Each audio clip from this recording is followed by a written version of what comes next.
Facundo Chávez y Camila Dobayán, y me permito ya mismo pedirle a Facundo un anticipo que de alguna manera tiene que ver con lo que acabamos de argumentar. El anticipo concretamente, Cristina, tiene que ver con lo último que decías, con el tema de las provocaciones y de ser funcionales al gobierno. Y esta es una de las alertas que empezaron a sonar entre los intendentes peronistas, específicamente entre los dos intendentes que fueron mencionados, el intendente Espinosa y el intendente Otermín, intendente de Loma de Zamora. Loma de Zamora y La Matanza, dos de los distritos más importantes de la provincia de Buenos Aires y que fueron acusados de haber estado detrás de la organización de la violencia y de lo que se vivió en las últimas horas. Quiero leerte algo que escuchaba hoy que me decían... Perdóname, ¿estás diciendo que tomaron una decisión sobre si participar o no en la marcha del miércoles que viene? Exactamente, no queremos ser funcional al gobierno y no queremos ponernos en el lugar de víctimas nosotros. No vamos a ir a la protesta del miércoles que viene para no terminar siendo funcionales al gobierno. A ver, para. Sí. ¿Estás diciendo que los intendentes están reconociendo que fueron entonces y que el miércoles que viene no van a movilizar? Ellos dicen y están sosteniendo, por supuesto, que no tienen nada que ver, que las acusaciones del gobierno son infundadas, dan un montón de argumentos para plantear que no tuvieron nada que ver con lo del miércoles. Lo que pasa es que tanto la CGT como dirigentes peronistas, lo escuchábamos ayer al propio Grabois, sí, lo que estaba diciendo, empezaron a agitar que el miércoles que viene volvían, pero volvían todos. Volvían los barras, volvían los sindicalistas, volvían todos. Lo que dijeron ahora en las últimas horas, y esto te lo cuento en exclusiva, es no vamos a ir. Nosotros no vamos a participar de lo que se haga el miércoles que viene. ¿Por qué? Porque no queremos ser funcionales al gobierno. Bueno, aquí hay algo clave, ¿no? Porque volvemos a ver que quien haya pergeñado esta estrategia ya está encontrándose con un límite. Porque realmente, ¿ustedes creen que alguien en la Argentina quiere ver lo que vimos el miércoles pasado? Miren que para que reculen los intendentes de La Matanza y de Lomas, que son dos lugares que realmente tienen el sello kirchnerista desde hace muchísimo tiempo. Pero yo quiero anticiparme a la entrevista que tenemos en la mesa esta tarde, porque está Fernando Soto con nosotros, que es un hombre muy importante del Ministerio de Seguridad, y sobre todo la cara de la denuncia penal que ha hecho el ministerio que conduce Patricia Bullrich. Los intendentes, Fernando, primero gracias por estar con nosotros en esta tarde. Gracias a usted, Cristina. Somos un equipo con el Ministerio de Seguridad. Fernando, los intendentes han asegurado que ustedes no tienen pruebas contra ellos, que han hecho una denuncia política. ¿Qué pruebas tienen contra Lomas y contra La Matanza? Creo que cuando decimos que los barras son una organización ilícita y son la mano de obra de cierta parte de la política, no estamos diciendo nada nuevo, no estamos descubriendo la pólvora líquida. Claro que lo van a negar, por supuesto, que van a decir, sí, es lo que hacemos nosotros, y además también nuestros intendentes viajan por el mundo y se sacan selfies con señoritas con las que pagan con el erario público, obviamente, pero todo eso sucede. Entonces nosotros lo que le proponemos al fiscal y al juez Casanelo, es que investigue las barras y que investigue los vínculos con la política. Nosotros tenemos informes y suficiente información para ello, pero la justicia es la que tiene que investigar. ¿Pero tienen pruebas concretas de que la gente de la Municipalidad de Lomas o de la Municipalidad de La Matanza organizó, envió o pagó a los barras?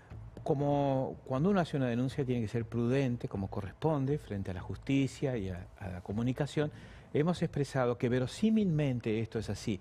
Quiere decir que si tuviéramos la filmación, todo, nos van a decir, bueno, yo veo gente que se está reuniendo, como veían gente contando plata también, estaban fumando, abriendo un whisky, abriendo un puro, contando los euros y poniéndolo en un bolso, ¿se acuerdan de ese video? Dice, yo veo gente contando plata. Bueno, acá también podrían haber hecho algo así.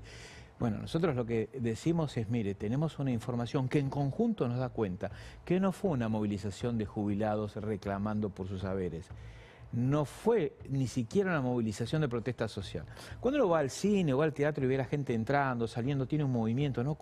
Hay como un ballet donde la gente se mueve de una manera. En las manifestaciones también. Esta no, esta fue totalmente distinta. Esta fue una estrategia para atacar a la fuerza de seguridad de manera tal de distraerlas, encerrar a un patrullero, sacar al chofer, al policía que lo manejaba, incendiarlo. En fin, fue todo una estrategia de un ataque a un gobierno. Fernando, enseguida le voy a preguntar por el episodio que terminó hiriendo de gravedad al fotógrafo Pablo Grillo, que en este momento le preocupa a todo el mundo porque está en una situación realmente desesperante. Pero me permito antes sumar a Camila Dovallán. Contanos, Camila, porque es muy importante lo que estuviste investigando esta tarde. Bueno, inmejorable entrevista tenerlo al doctor Soto acá porque le vamos a poder preguntar algunas precisiones, pero tengo entendido por fuentes del Ministerio de Seguridad que además de la denuncia realizada, en la que se incluye a Fernando Espinosa, a Federico Termina, a Las Barras, también en paralelo se está trabajando en 2 denuncias a la jueza que liberó a los detenidos. Va a haber una denuncia penal y va a haber una denuncia frente al Consejo de la Magistratura. Esto se está trabajando porque lo que consideran es que hubo prevaricato, es decir, hubo un abuso por parte de la jueza en su resolución de dejar libres a los detenidos. Pues, según el criterio, digamos, del Ministerio de Seguridad, nos va a contar un poco por ahí el doctor Soto, porque había un plazo de 24 horas por el Código Procesal Penal de la Ciudad de Buenos Aires que le permitía a la jueza y al fiscal, en realidad, reunir toda la documentación necesaria para acreditar las situaciones, las precisiones necesarias a cada una de las detenciones. Incluso en casos graves eso se puede extender por el artículo 183 a 48 horas. Eso no sucedió y en horas de la noche, según lo que me dicen, y creo que lo dijo ayer incluso Patricia Bullrich en esta mesa, sucedió incluso por WhatsApp que se terminó informando la liberación de esos detenidos de manera, bueno, intempestiva, según el criterio de quienes van a finalmente formular la denuncia. Yo la verdad lo digo como ciudadana, no puedo creer, porque a ver, la justicia tiene que hacer cumplir la ley, pero también tiene que ser responsable en la protección de los ciudadanos.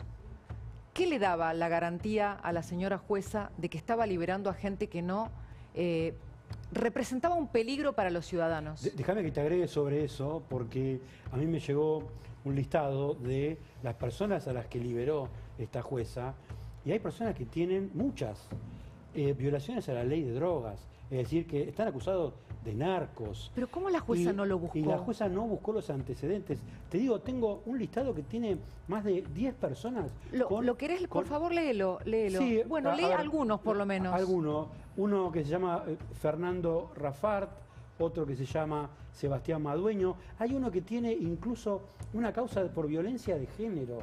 Una jueza que supuestamente es feminista y que liberó a una persona que tiene antecedentes por violencia. ¿Sabes qué me indignó? De género. No, te sumo que en la Ciudad de Buenos Aires, porque se aprobó a nivel nacional, la provincia de Buenos Aires no lo tiene, pero la ciudad sí tiene ley de reiterancia. Se votó en junio del año pasado.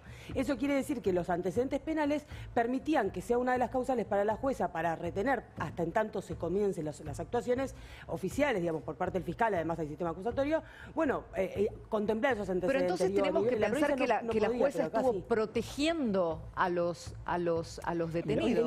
Lo estuvo protegiendo a ellos, no al resto de la sociedad. Con jueces de la ciudad. ¿Y sabes lo que me decían? Me contaban que es muy importante ponerlo sobre la mesa, que un tipo de decisiones así, una jueza o un juez de la ciudad no la toma sola. Antes de tomar una decisión de este estilo, con este nivel de exposición, cuando está todo el país mirando, firmar una decisión como esta no es una decisión que se toma livianamente porque la jueza o la persona en soledad lo firma. Tuvo que haber hablado con dirigentes políticos o con dirigentes que están alrededor. Bueno, pero si a una jueza le da órdenes la política. Para apoyar una decisión como esta, que no se toma en soledad. Bueno, pero eso es un escándalo, eso es un escándalo, Facundo. La verdad que cuando yo leía que la doctora Andrade afirma que el contexto era una protesta por los derechos de los más vulnerables, de las personas mayores, haciendo total negación frente a un contexto que estaba ante los ojos de todos los ciudadanos que habitamos la ciudad de Buenos Aires. Decía, por lo menos nos está tomando el pelo, porque el contexto es innegable, no era una mera marcha de jubilados, doctora.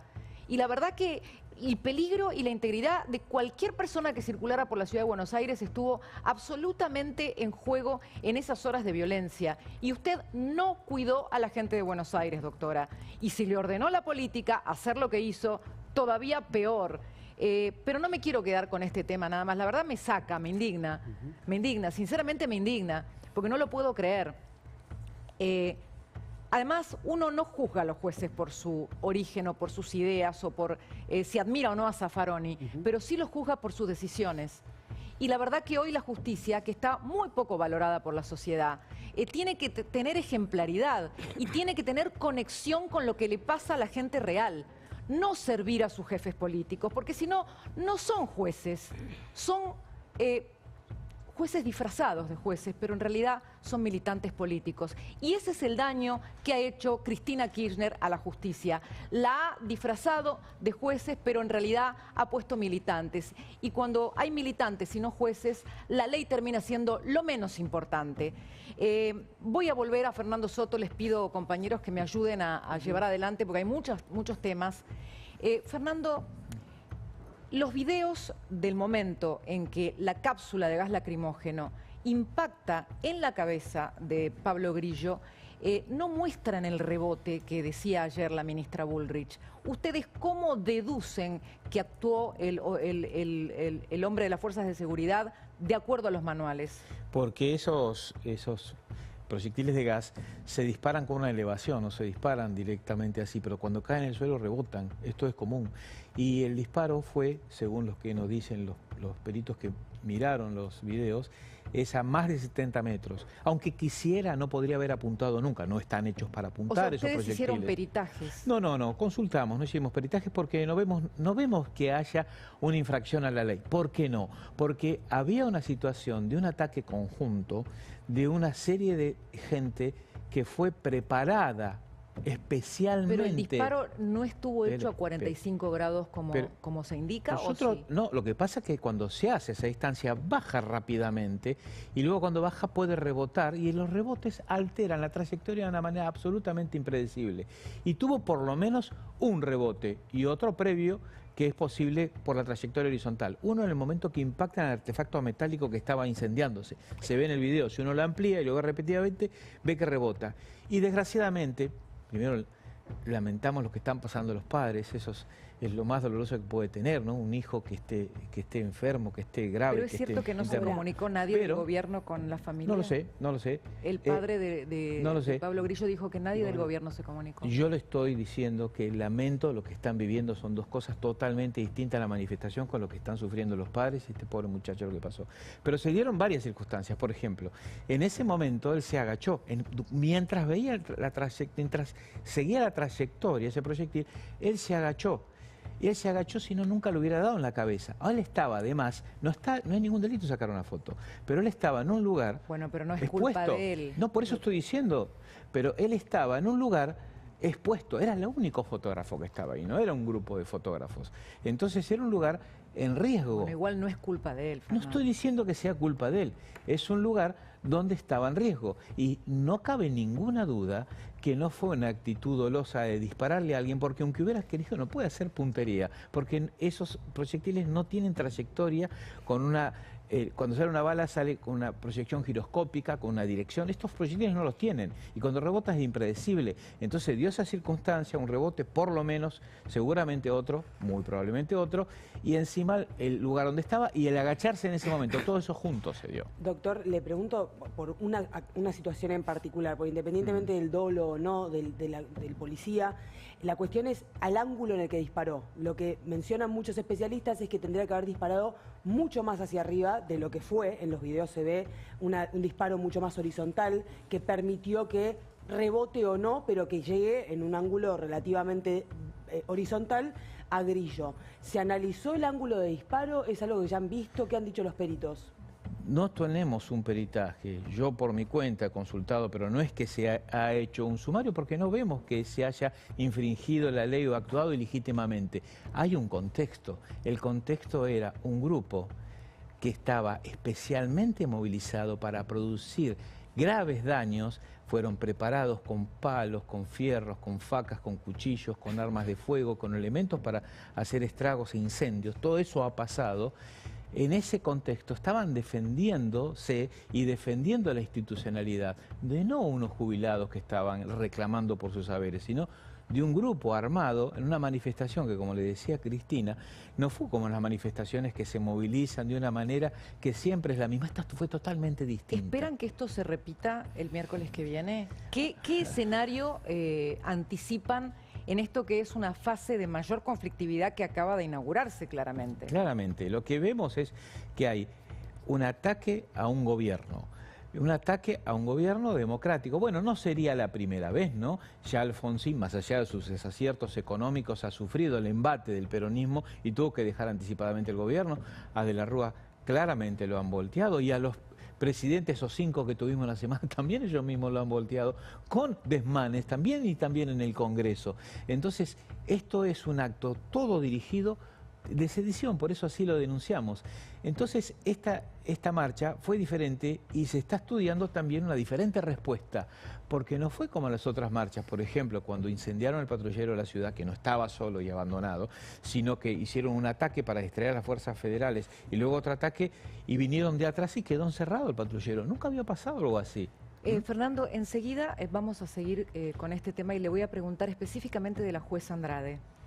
Pero déjeme ahora pasar un minutito a mostrar